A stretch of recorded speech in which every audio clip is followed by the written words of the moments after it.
Do you feel today that the West, and in particular the United States, has done enough to support Jordan? Because this is really a question not just of economics, but also of security.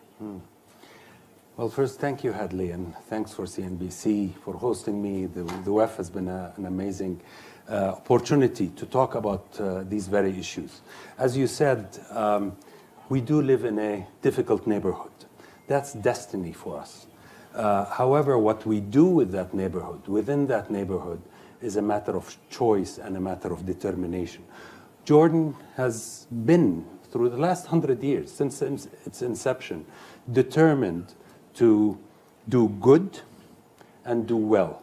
Do good with its neighbors, mend fences, build bridges, host refugees, lessen the pain associated with all the crises, and at the same time be a safe, stable environment for business and for economy.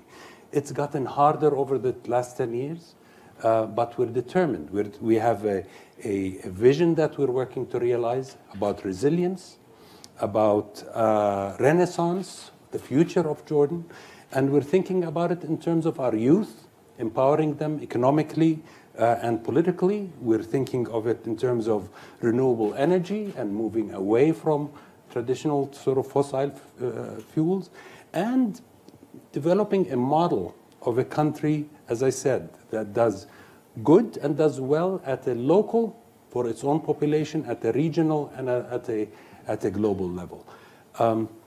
Has the international response and the U.S. response been enough? I'd say we've had the U.S. and many other countries that have come forward to help Jordan in major ways, realizing that a lot of the debt that we've incurred over the last 10 years, the slow economic growth, and all of these things are not, they didn't happen because Jordan was partying.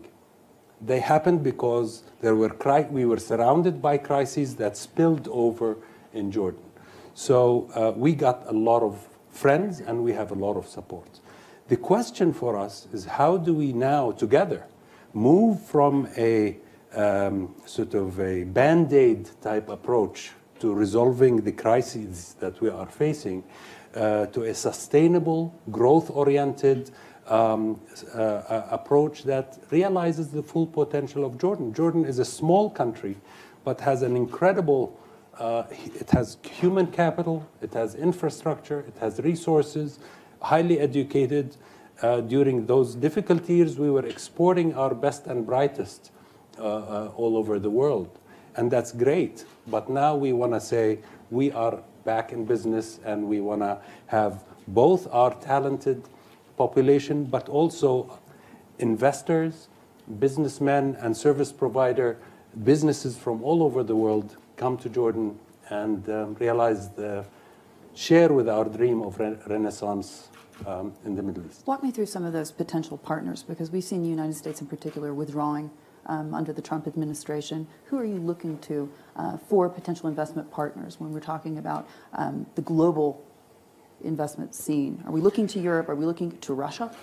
Well, just to make sure there is no misunderstanding, the United States has not withdrawn from Jordan and its support for Jordan, neither financially nor policy-wise and politics-wise.